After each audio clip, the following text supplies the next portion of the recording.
우리는 이 세상을 살아가는 동안 가장 중요한 가치가 무엇일까라고 할 때 그것은 생명의 가치입니다. 생명의 존엄보다 더 귀한 가치가 있을까요? 사람이 이 안정되고 또 행복감을 느낄 수 있는 곳은 생명의 가치가 인정되는 곳이어야 그것이 가능하죠. 생명이 위협을 받는 곳. 그러니까 밖에 나가면 함부로 사람을 해하는 일, 이유도 없이 그와 같은 일들이 벌어진다면 얼마나 우리가 불안하고 두렵고 또 공포스럽게 느끼겠어요. 우리가 세상을 또 밖을 걸어갈 수 있는 것은 그나마 사람들이 나의 생명을 가치 있게 여기기 때문에 그런 거예요.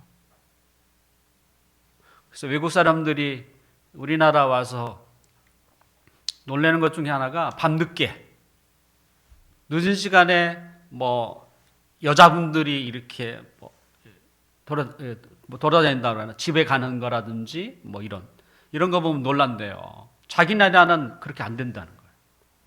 밤늦게. 그 말이 뭡니까? 생명에 대한 위험성을 느끼는 거예요. 그러니까 아예 그냥 일찍 집으로 돌아가는. 또 그렇게 말하는 외국 사람들이 누구냐? 유럽 사람들이에요. 미개한 나라가 아니야.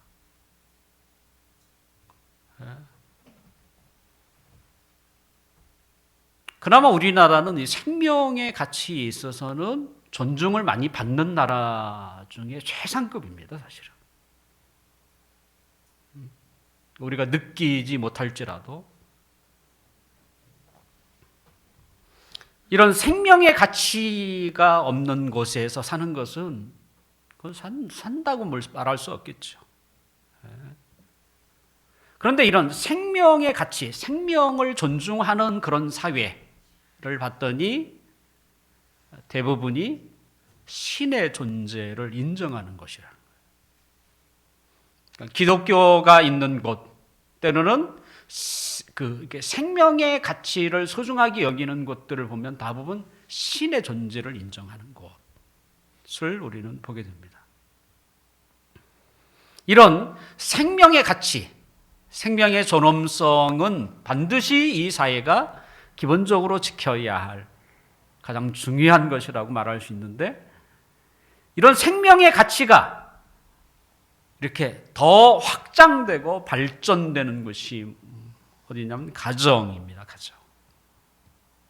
사실은 생명이 태어나는 것이 가정 아닙니까? 가정에서 비로소 생명이 태어나고 그 사람이 소중히 여김을 받고, 그런데 그 사람이 소중히 여김을 받지 않는 가정에서 그가 태어난다면 그가 사회로 나갈지라도 어떻게 되겠습니까?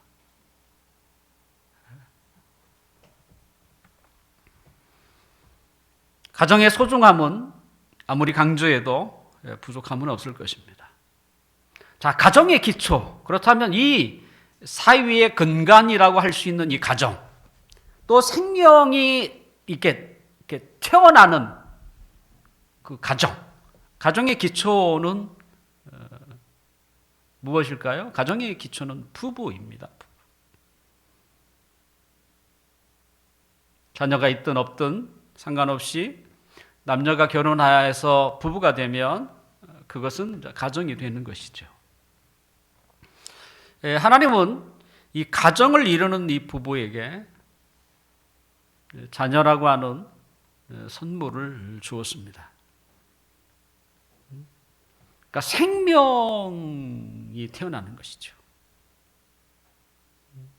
그건 따로 만들어지는 게 아니라 이 가정이라고 하는 이 부부를 통해서 하나님은 생명을 태어나게 하시는 것이죠.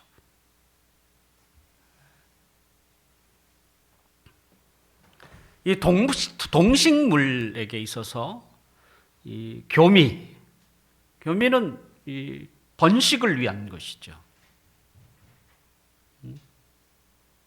그렇지만 이 결혼을 통해서 만들어지는 가정, 때로는 부부는 여러 가지의 그 역할을 하게 되는데,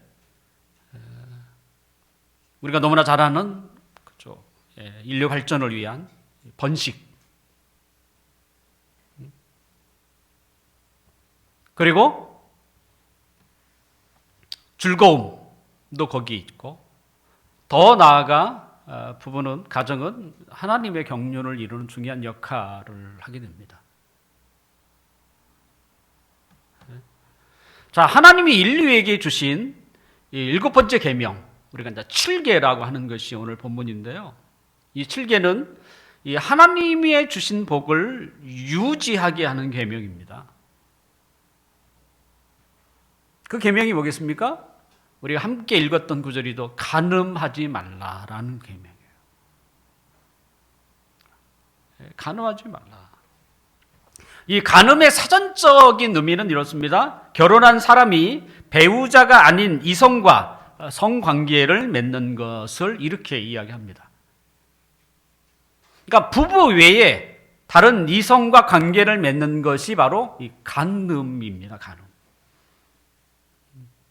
우리가 다르게 외도라고 표현도 하고 합니다만, 다 그것도 뭐예요? 간음죄죠, 간음죄. 이런 부부 말고 다른 이성과의 관계를 맺는 이 간음죄는, 이건 이제 직접적인 간음이라고 할 수 있고, 성경은 간접적인 간음도 간음죄로 이야기를 하고 있어요. 분명 세상은 이 간접적인 간음에 대해서는 인정하지 않습니다. 그럼 간접적인 간음이 뭐냐라고 할 때, 예수님은 하나님 나라의 백성들이 가져야 할 그 태도를 특별히 산상수훈에서 자세히 우리에게 말씀하셨는데, 마태복음 5장 32절에 보면 이렇게 되십니다. 나는 너희에게 이르노니 누구든지 음행한 이유 없이 아내를 버린다는, 이혼한다는 얘기잖아요. 아내를 버리면 이는 그로 간음하게 함이요. 또 누구든지 버림받은 여자, 이혼당한 여자에게 장가드는 자도 간음함이니라. 세상은 이런 법이 없어요. 이혼한 사람에게 다시 결혼하는 걸 누가 간음이라고 합니까? 근데 성경은, 하나님은 이걸 또 어떻게 해요? 간음이라고도 이야기를 하고 있다는 거예요. 어떤 의미에서? 예수님이 이혼의 사유로 허락하는 것은 하나입니다. 음행입니다. 그러니까 성경은 이혼을 허락하는 그 이유가 뭐냐면 음행입니다. 그래서 음행만이 이혼의 증거가 될 수 있어요. 근데 그 위에는 성경은 인정하지 않아요. 그런데 어떤 사람이 성격이 너무 안 맞아서 이혼을 했어요. 아니면 다른 이유 때문에 이혼을 했어요. 분명 법원에 가서 이혼에 대한 절차를 다 밟았다고 하지만, 그러면 하나님은 어떻게 보시느냐? 하나님은 그것을 허락하지 않습니다. 사람은 이혼이라고 말할 수 있지만 하나님은 그렇게 보지 않는다는 거예요. 자, 그렇다면 하나님이 인정하지 않는 이혼을 했어요. 그렇게 이혼을 하면 그 사람으로 하여금 다른 사람과 어떻게 재혼이 됐든 뭘 하게 하지 않습니까? 그러면 그것이 바로 간음에 해당한다는 거예요. 재혼할 기회를 준다는 것이죠. 그러면서 이것을 간접적인 간음이라고 우리가 말할 수 있는 것이죠. 이것은 여자뿐만 아니라 남자도 똑같습니다. 그러니까 하나님 백성으로서의 이 그 규칙은 굉장히 엄해요, 사실은. 근데 뭐 엄하기도 하지만 근본적인 치유 방법을 사실을 말하고 싶은 것이죠. 그래서 이렇게 엄할 수밖에 없는. 흔히 사람들은 이혼을 하면 나는 이제 재혼을 할 수 있는 조건으로 이렇게 생각을 해요. 하지만 성경은 그렇게 얘기하지 않습니다. 이혼은 곧 재혼의 조건이 아니에요. 만약에 이혼 사유가 아닌, 아까 성경에서 얘기하는 음행, 이 사유가 아닌 이혼을 했어요? 그러면 그가 재혼을 하지 않으면 간음죄를 짓지는 않습니다. 근데 그가 다시 누군가와 재혼을 하면 그것은 간음죄가 되는 것이죠. 왜냐하면 하나님이 그렇게 보시는 거예요. 하나님이 정한 그 이혼의 조건이 아닌 이상은 하나님은 이혼을 허락하지 않으세요. 아무리 세상 법이 어떠하든 상관없어요. 하나님이 허락하지 않는데 세상이 허락했다고 해서 다시 다른 사람과 재혼하고 이러면 어떻게 돼요? 그건 범죄라는 거예요. 그건 간음죄라는 거예요.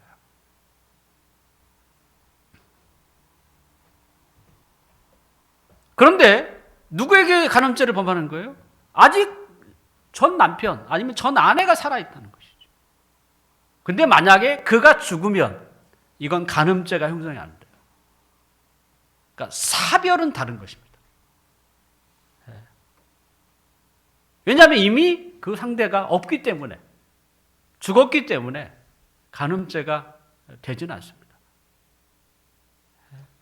자, 이런 이 간음에는 실제적인, 이 직접적인 간음죄도 있고, 이렇게 간접적으로 간음죄가 있고, 또한 하나님의 그 계명은 다 어디서부터? 마음으로부터 출발한다고 얘기하고 있습니다. 그러니까 근본적인 것이기 때문에 그렇게 이야기를 하고 있는 것이죠. 우리가 너무나 잘 알고 있는 것처럼 예수님이 하신 말씀인데요. 마태복음 5장 28절에 보면 나는 너희에게 이르노니 음욕을 품고 여자를 보는 자마다 마음에 이미 간음하였다. 주님이 이렇게 또 말씀하세요.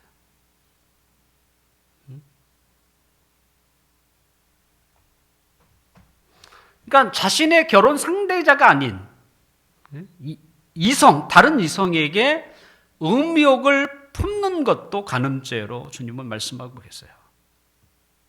자, 그렇다면 그것은 여자뿐만 아니라 남자도 똑같죠. 낯선 여자, 때로는 낯선 남자에게 이 음욕을 품었다는 말은 뭐냐면 성적 충동을 받았다는 말은 아닙니다.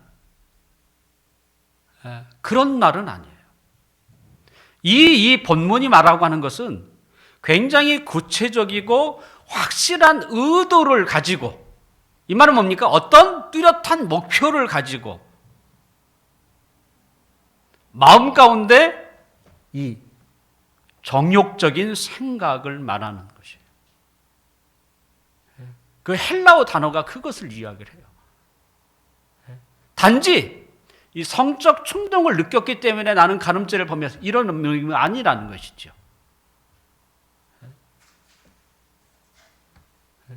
그러므로 이 간음하지 말라라는 말은 단지 그냥 쉽게 부부가 아닌 다른 이성에게 관계를 갖는 것만 이야기하지는 않는다는 거예요. 그에게 기회를 제공하는 것, 그것도 간음죄고, 하물며 아까 어떤 뚜렷한 목적을 가지고 의도를 가지고 정욕적인 생각을 품는 것도 간음죄로 성경은 이렇게 보고 있습니다.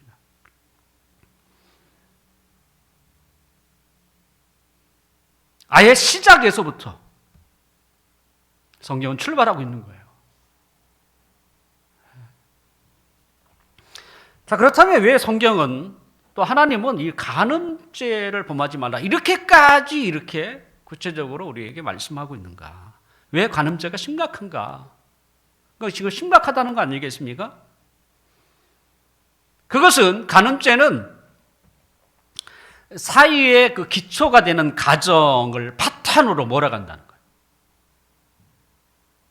가정을 무너뜨리는 일이죠. 또한 가정이 무너진 그 가정은 그 가족 구성원이 사회로 나가면 그것이 사회의 큰 문제로 또 나아갈 수 있다는 것이죠.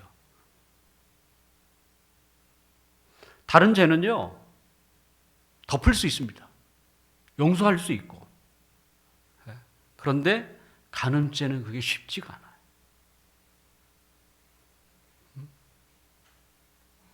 또 다른 죄는 보상을 할 수도 있어요. 근데 간음죄는 보상이 잘 안 돼요. 실제 잠언에도 그 말이 나옵니다. 보상이 안 돼요. 다른 죄는 내가 얼만큼 그가 요구하는 대로 돈을 주어서 이게 해결할 수 있는데 간음죄는 이게 안 돼요. 이게 아무리 많은 돈을 줘도 이게 안 되는 거예요. 해결이 안 돼요.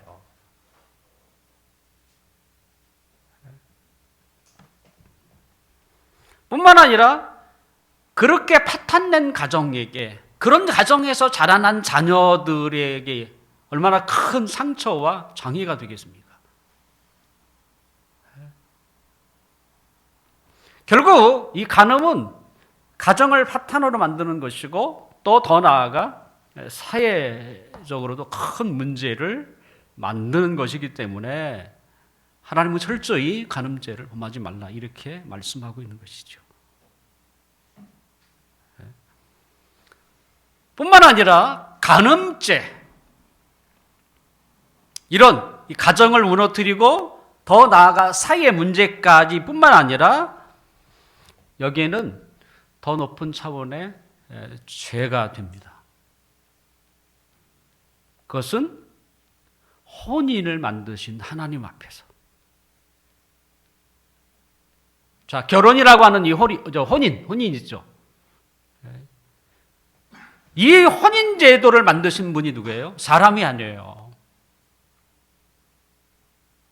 이 혼인 제도를 만드신 분은 하나님이세요. 그것도 인간이 범죄하기 전에 하나님이 만드신 법. 그래서 우리는 그 혼인을 뭐라고 그래요? 신성한 법이라고 얘기해요. 신성한 제도. 왜? 하나님이 만들었기 때문에, 신이 만들었기 때문에 신성하다고 부르는 거예요. 결혼은. 이건 믿는 사람이 됐든 믿지 않는 사람은 똑같습니다. 신성한 결혼이라고 불러요. 왜? 인간이 만든 게 아니라 하나님이 만들었기 때문에. 최근에 그 종합편성 종편에 보면 신성한 이혼이라고 하는, 이혼을 다루고 있는 변호사의 이야기가 드라마로 지금 방영되고 있습니다. 신성한 이혼. 이혼이 신성하다는 그런 의미는 아니고요. 이혼을 다룬다는 것은 뭐냐? 하나님이 만든 이 신성한 것을 다룬다는 의미예요.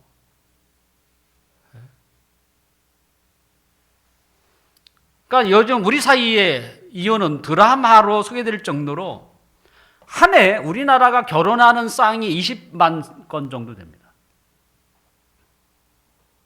그러면 이혼하는 건수는 얼마나 될까?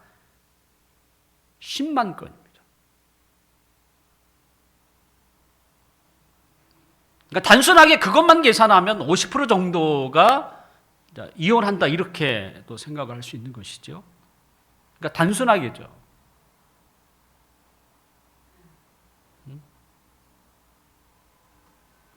적은 숫자가 아닙니다.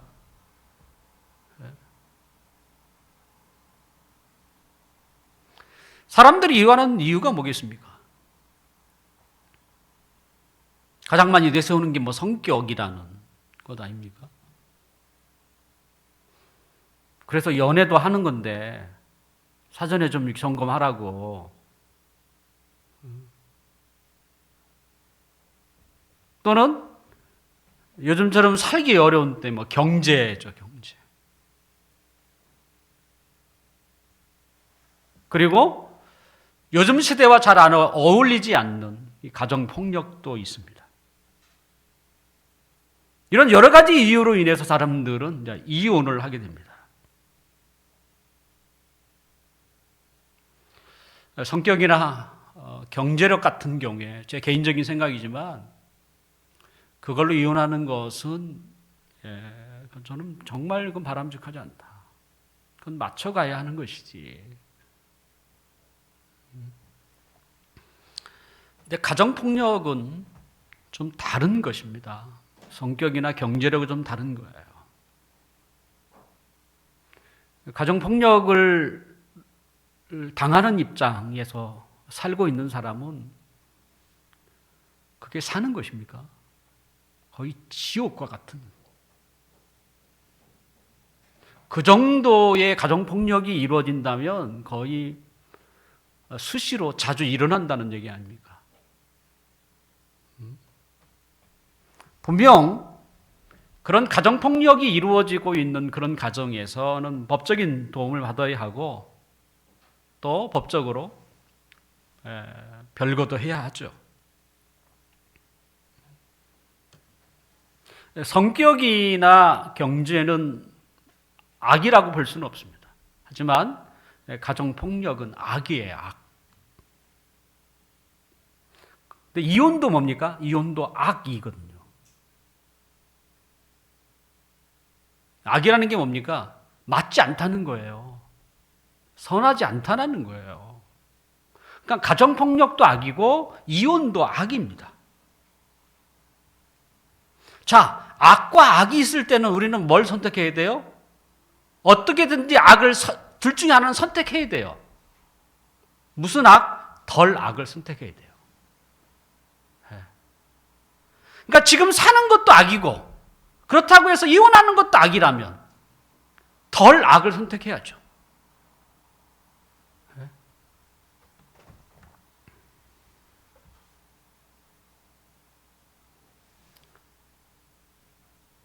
그러니까 이혼,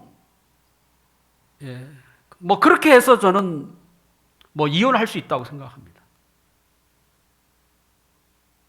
하지만 이혼했다고 하는 것은 재혼하라는 말은 아닙니다. 그건 좀 다른 이야기예요.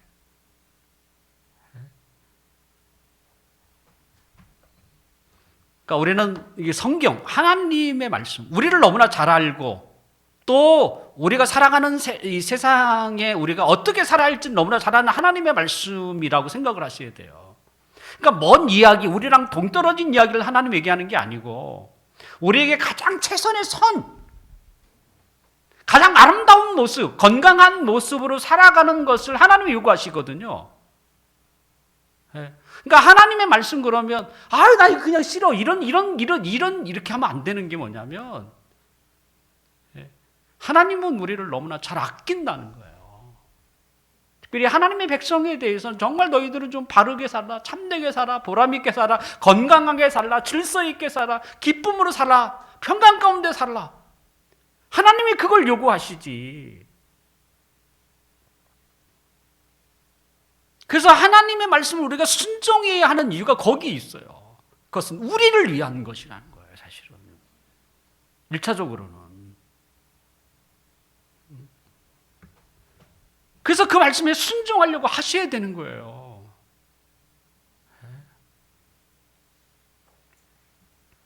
하나님이 우리를 그릇되게 하도록 말씀하신 적이 어디 있습니까? 성경을 다 찾아봐도 그렇게 말하는 데가 어디 있어요?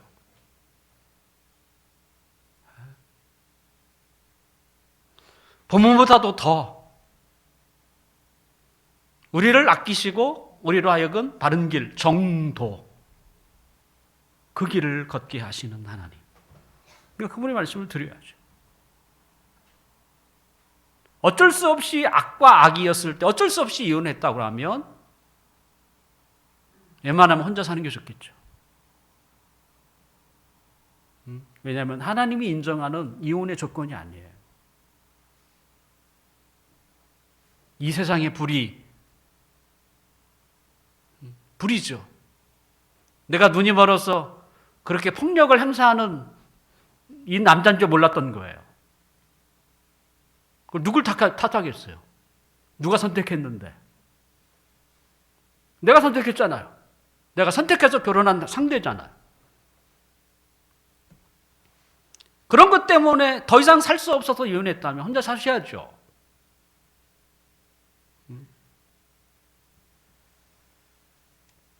더군다나 요즘은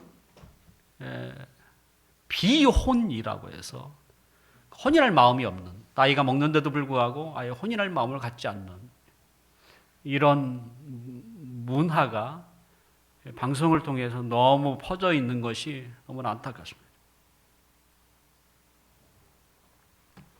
혼인은요, 남녀의 두 사람만의 이야기가 아니에요. 왜냐하면 혼인을 만든 분은 하나님이에요. 이 말은 뭡니까? 거기에는 하나님의 목적이 담겨 있다는 얘기잖아요. 내가 좋아서 서로 결혼하고 이런 의미가 아니라니까요. 그러면 사람이 만들었겠죠? 아니에요.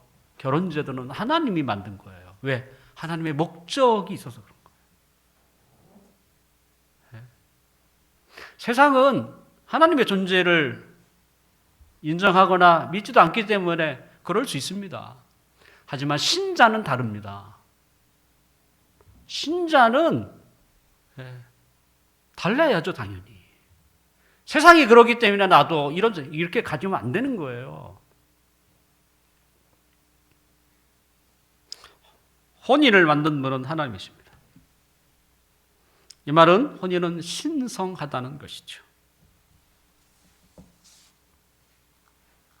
마태복음 19장 6절에 보면 그런즉 이제는 둘이 아니요 한 몸이니 그러므로 하나님이 짝지어 주신 것을 사람이 나누지 못할지니라 이렇게 되어 있습니다. 예수님은 혼인을 하나님이 짝지어 주신 신성한 것으로 보셨습니다. 여기서 짝지어줬다는 말을 많은 사람들이 오해하고 있는데 이건 숙명, 운명이라는 뜻이 아니에요. 그러니까 성경에서 말하는 짝지어준다는 말은 두 사람이 서로 사귀어 보고 평생 같이 살아도 되겠다라고 선택해서 하나님과 사람들 앞에 혼인식을 하게 되면 그것이 바로 하나님이 맺어주었다는 거예요.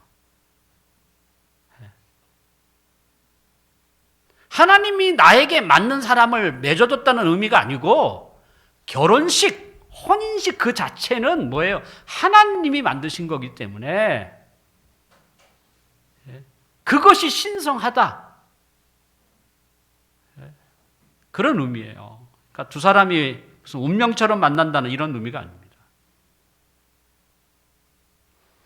비신자가 때로는 신자들이 결혼해서 혼인하든 그것은 하나님이 맺어준 것입니다. 자, 하나님이 맺어준 때에는 거기에는 하나님의 목적이 있죠. 더군다나 이 목적은, 이 혼인은 이 세상에만 존재합니다. 천국에는 혼인 제도가 없습니다. 결국 이 세상에서만 존재하는 이 세상을 향한 하나님의 목적 때문에 하나님이 혼인 제도를 만드셨다고 우리가 말할 수 있는데요. 첫째 목적이 뭐겠습니까? 그것은 번성이죠. 인류의 번성.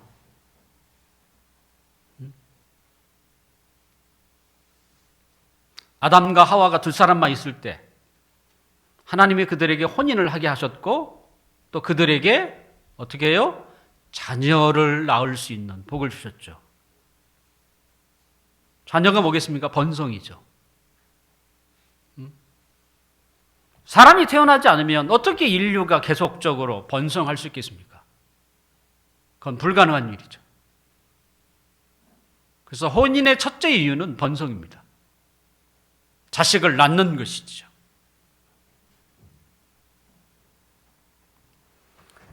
그 다음에 두 번째는 하나님이 혼인 제도를 만드신 목적은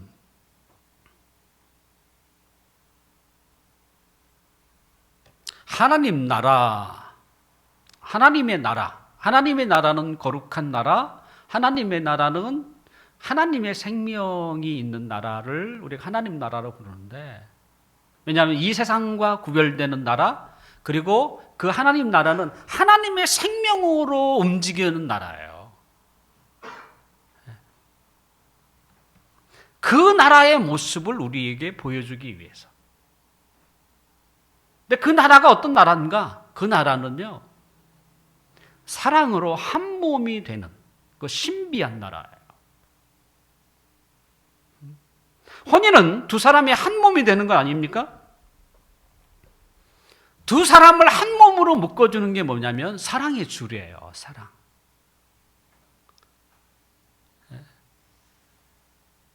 부부의 사랑은 이 세상의 어떤 사랑보다도 굉장히 독특합니다.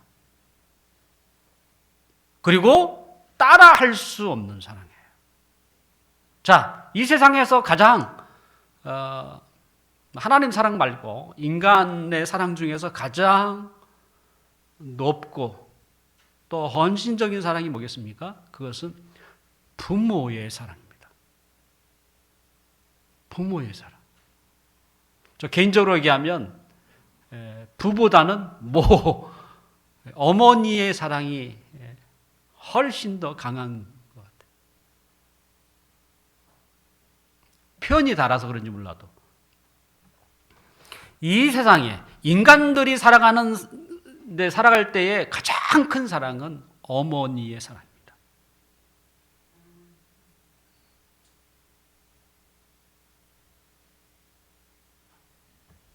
그런데 이 사랑은 일방적이에요.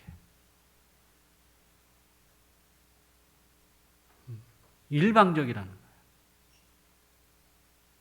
누가 말했는지 모르지만 자식은 평생 부모의 사랑을 알 수 없다고 얘기합니다. 그러니까 죽을 때까지도 모른다. 근데 이건 한 세대가 아니라 계속 부모의 사랑을 모른다. 이 말이 뭡니까? 부모의 사랑은 한쪽만 사랑해요. 일방적이라는 거예요.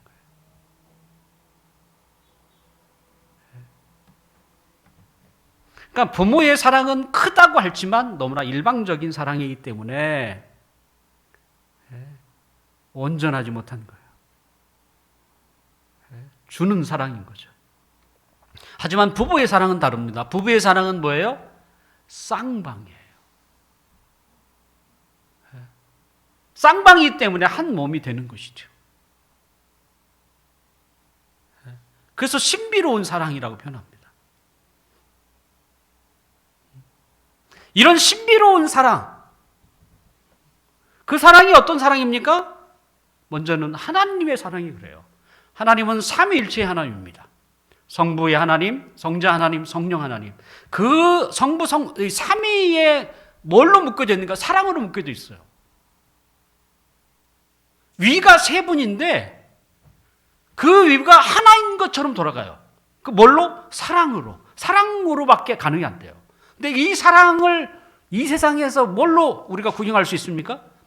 부부의 사랑으로 우리가 조금 알 수가 있어요. 그 외에, 부부 외에 이 사랑을 표현하는 사랑은 하나도 없습니다. 그러니까 하나님의 사랑을 그나마 조금이나마 알게 하는 게 뭐냐면 부부의 사랑이라는 거예요. 그래서 이걸 어떻게 해요? 알게 하려고. 이걸 느끼게 하려고. 결혼이라고 하는 것은 자식만 낳으라고 하는 게 아니에요. 이런 하나님의 목적을 가지고 하나님을 우리가 이해할 수 있는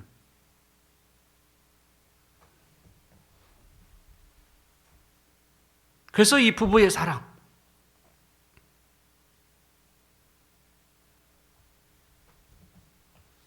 이 사랑을 깨는 게 뭐겠습니까? 그건 간음이죠. 사랑을 흔들리게 하는 게 뭐냐면 신뢰가 깨지는 거예요. 뭐가 신뢰를 깨트는 것입니까? 간음이죠. 서로의 사랑을 모욕하는 것이고 서로의 신뢰를 한순간에 깨트리는 게 뭐냐? 간음인 거예요, 사실은.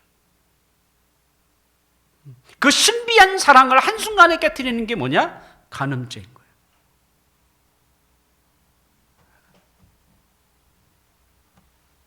그러니 하나님이 보여주려고 했던 그 하나님의 사랑을, 하나님의 목적을 무참히 짓밟는 것이 바로 간음죄다, 이렇게 말하신 거예요.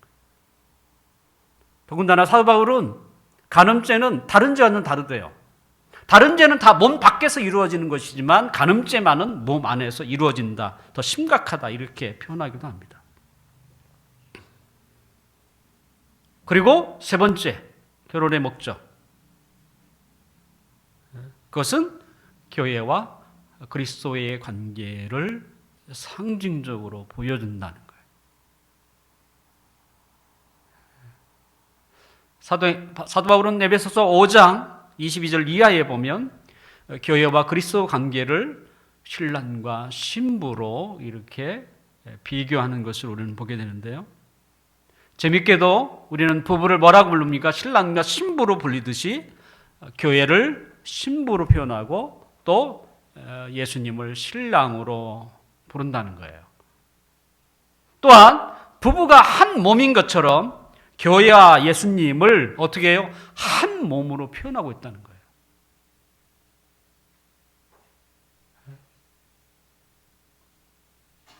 결국 이런 교회와 예수님과 나와, 예수님을 믿는 신자와 예수님의 관계를 그나마 우리가 이렇게 이해할 수 있는 데가 어디냐면 부부밖에 없어요.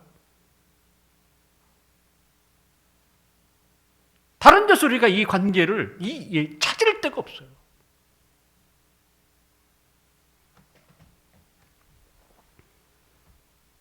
왜 교회가 중요합니까? 그것은 교회는 이 세상을 구원하려고 하는 목적을 두고 세워진 것이기 때문에 교회를 떠나서 하나님의 경륜을 이룰 수 있는 것은 없습니다. 그러면 교회는 뭐냐? 예수님과 늘 교통하는 가운데서 하나 되는 곳이라고 말할 수 있죠.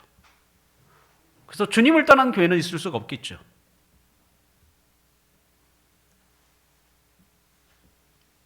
세상의 노래 중에 연애는 필수, 결혼은 선택,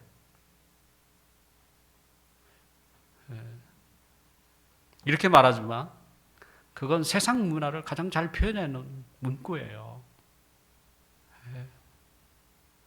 웬만하면 그런 노래 안 불렀으면 좋겠어요. 왜 자꾸 우리가 붙이게 할 이유가 뭐가 있겠습니까? 결혼은요, 선택이 아닙니다. 결혼은 필수예요. 왜? 하나님의 거룩한 목적이 거기에 있거든요. 하나님의 목적 때문이에요. 그건 필수입니다.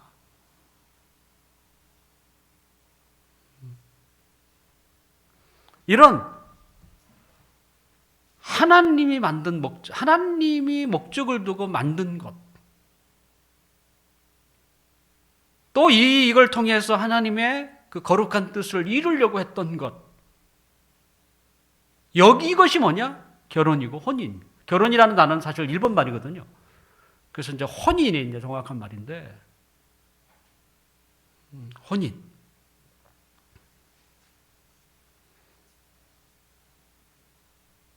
이제 말씀을 마치려고 합니다. 간음하는 것은 사랑을 배신하는 것입니다. 그리고 더 나아가 하나님의 목적을 허무는 일입니다.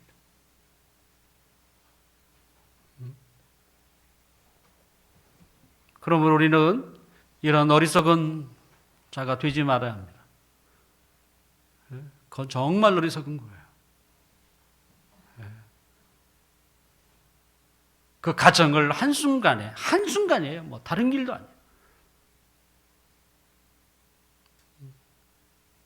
여지없이 무너뜨리는 것이 바로 간음.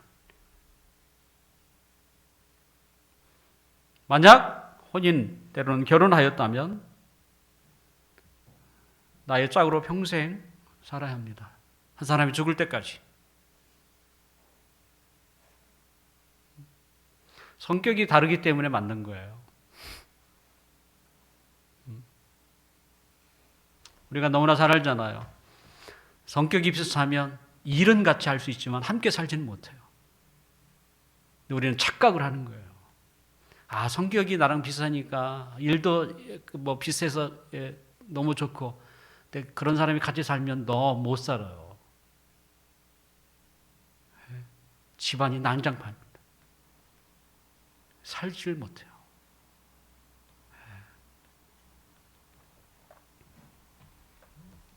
그러니까 성격 탓이다 이렇게 말해서는 안 되는 거예요. 우리는 충분히 자기가 미혼자라면 연애 상대자를 충분히 고려해야죠. 그리고 결혼식이 다가오면 심사숙고해서 정말 내 남은 인생 평생을 내가 같이 살아야 되겠다. 안 되면 그때라도 스톱해야죠. 그런데 결혼식을 했다. 사람들 앞에서가 아니잖아요. 하나님 앞에서 하는 거잖아요. 그렇으면 평생 가야 합니다. 아파도 가야 되고 힘들어도 가야 됩니다. 이미 평생의 반려자로 선택했기 때문에 가야죠. 결코 혼인을 깨트리지 마십시오. 죽음이 온다면 어쩔 수 없다고 할지라도 죽음이 오기 전까지 스스로 혼인을 깨트리지 마십시오. 그것은 가정뿐만 아니라 하나님의 목적, 하나님의 경륜을 깨트리는 중대한 죄입니다. 우리 모두가 함께 살고 있는 아내나 남편을 소중하게 여기고 또 우리 안에 하나님의 목적이 있음을 우리가 알고 그래서 아예 세상이 어떠하고 할지라도 가정을 파괴시키지 말고 아름다운 가정, 소중한 가정 이어가시기를 주님의 이름으로 축원합니다. 기도하겠습니다.